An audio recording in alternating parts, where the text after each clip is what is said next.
The Puck Portfolio with Andy MacNeil.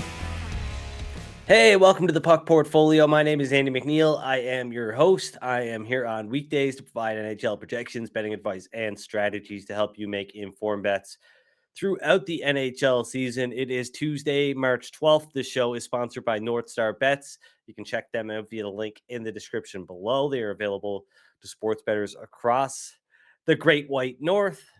We've got a big slate here on Tuesday to talk about. We'll look ahead to Wednesday's games very quickly. I've got one bet that I really like for Wednesday that I want to talk about. But yeah, let's get into some of the betting action from Monday's show. Of course, we got down on the Carolina Hurricanes at a great price, minus 139. And it looks like Carolina is going with Kochetkov in goal, which is fine because it also looks like Jake Gensel might be making his Hurricanes debut after Rod Brendamore, the Hurricanes head coach, said that he expects Gensel to play, and therefore he will be a game-time decision on Tuesday. Of course, Igor Shesterkin is expected to start for the Rangers after they got the win with Jonathan Quick in goal on Monday, 3-1 over the Devils. Things not looking good for New Jersey. They've lost 3 of 4. No, 2. Yeah, 2, 3. Yeah, 3 or 4. Sorry, under new interim head coach Travis Green, and I think that probably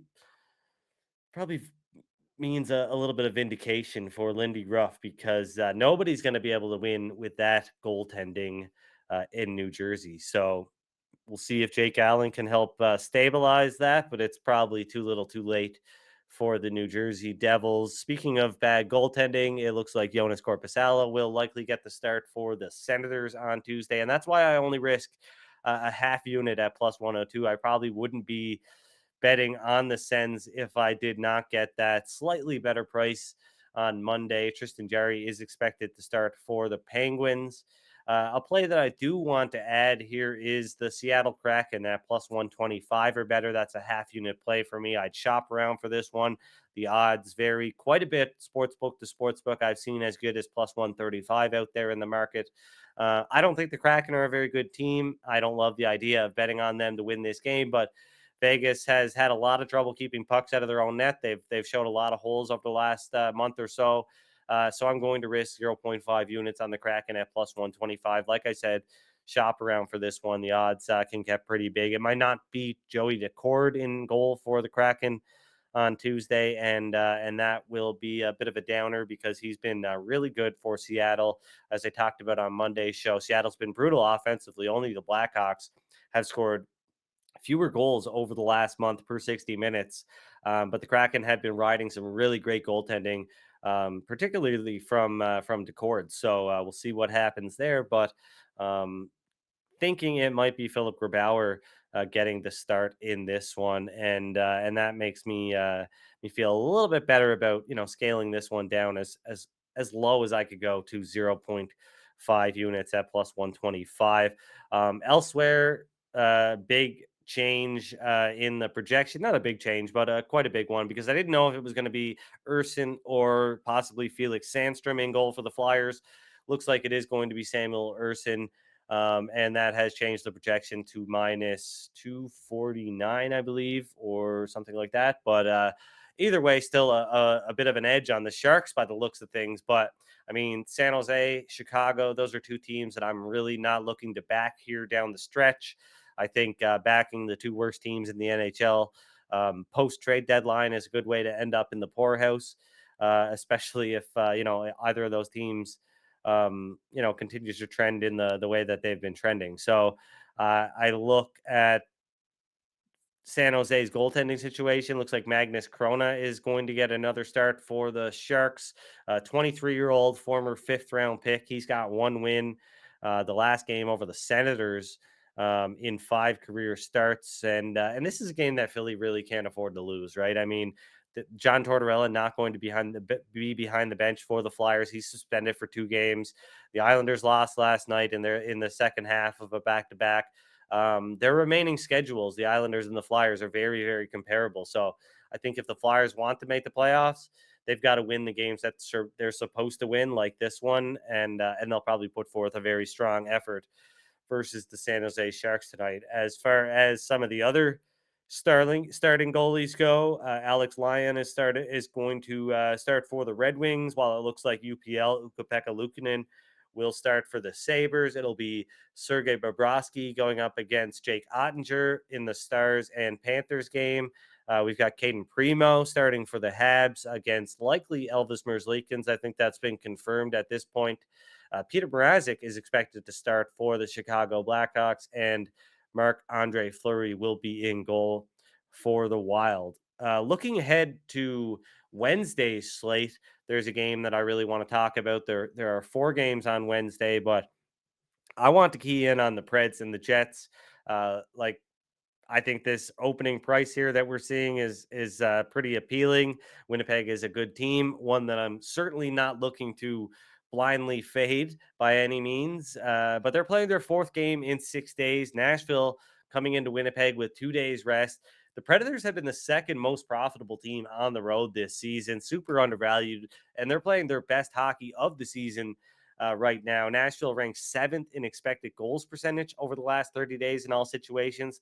They've actually got a better goal share than Winnipeg, and that's saying something because Winnipeg's been pretty good in that regard all season long. Both teams ranking in the top 10 in terms of goal share in all situations over the last 30 days. I think Winnipeg, they still have an edge in goal, but Saros' ceiling is a lot higher than what we've seen out of him this season. And I think, look, you can't discount Nashville's offense right now. The Predators are scoring. Only the Maple Leafs have scored more goals per 60 minutes than Nashville has since the All-Star break. If you look at just over the last 30 days, the Preds are the top offensive team since February 10th. So I think this plus 138 price that I'm seeing out at some sports books, outside of my jurisdiction, you can find plus 136, plus 140, I believe, at the FanDuels and DraftKings. And those are great prices. I think this one should be closer to plus 124. So minus 124 in favor of the Winnipeg Jets. Like I said, the rest advantage in favor of the Predators. Winnipeg has performed pretty well in this situation, tired at home this season. But I don't think they've been tested a whole lot in this situation either. So I like the Preds a lot. 1 unit at plus 138. Let's say plus 135 or better for 1 unit, and then scale down as we get closer to that plus 124 price. Elsewhere, we've got the Canucks hosting the Avalanche. Colorado is going to be on the second half of back-to-back. Of course, they're playing in Calgary on Tuesday, but the Canucks are going to be without their starting goaltender. Thatcher Demko is expected to miss 2 to 3 weeks. And for those of you wondering, I did not factor that into my projections yet. I did update them this morning at canadasportsbetting.ca, so you can check that out if you want. It's updated projected standings for the 2023-24 season, updated Stanley Cup playoff odds. Vancouver still showing a 78% chance of winning the Pacific Division. I don't think it'll change that much, even if I let's say remove Demko from the equation for the rest of the month. Looks like he could be out for the rest of March. I don't think the estimate on how likely they are to win the division will change all that much, at least right now, until we see some, whether or not they trend in the wrong direction, because they've got a 10-point lead on the Vegas Golden Knights, and I don't think you can discount that. Even with Casey DeSmith manning the pipes, they should be a slight favorite against the Avalanche, who will be tired on Wednesday. So maybe they win that game more often than not. And speaking of which, I did tweet out today on my on X at Digital Gambler home win percentage based on rest differential after 1,030 regular season games. That's the point we're at right now. So when the home team has more rest, they win 57.5% of the time. When they've got equal rest, they win 52.5% of the time. So 5% difference there.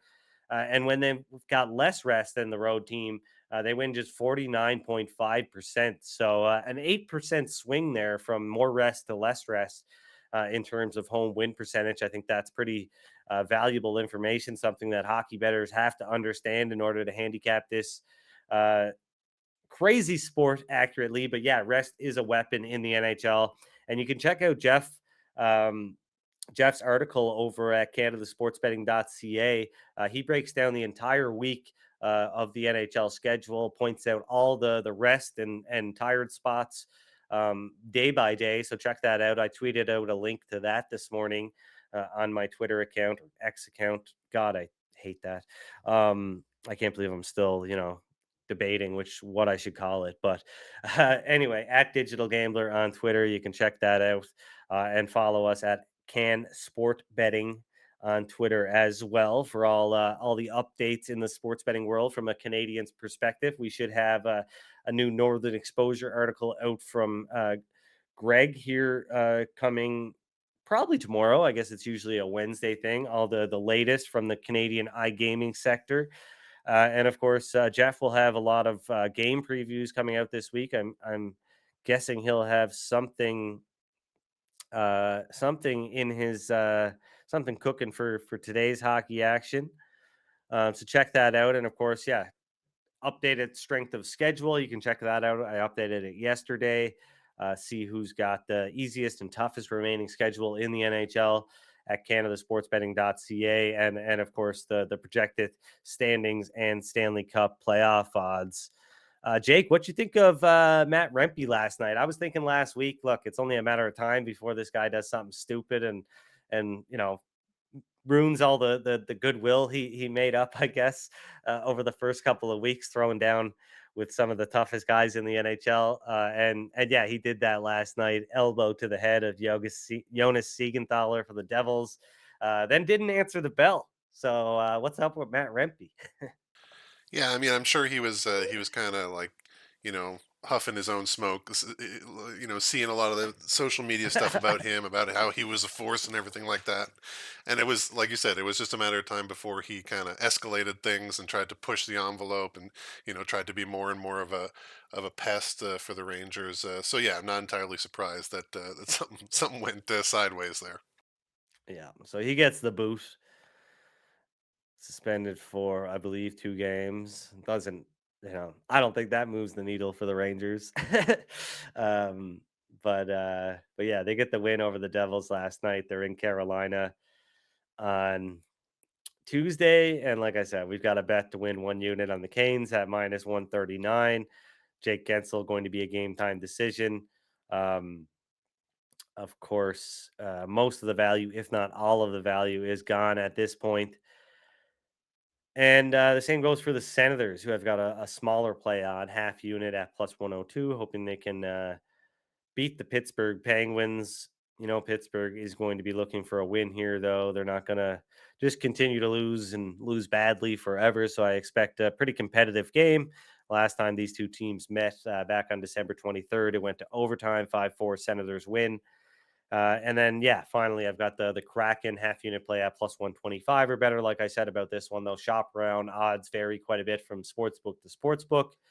And then on Wednesday, I've got one play on the Nashville Predators +138. Like it down to +135 for a 1 unit play, scale down to around 3/4 of a unit at +130. Getting any lower than that, and it's kind of a no bueno sort of thing.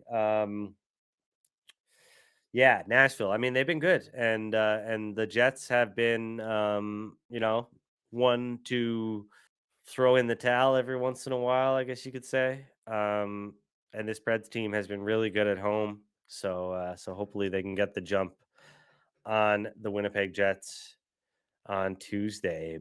But other than that, that pretty much does it for today's episode of the Puck Portfolio. Trying to get back to you know, the meat and potatoes NHL handicapping here on this show.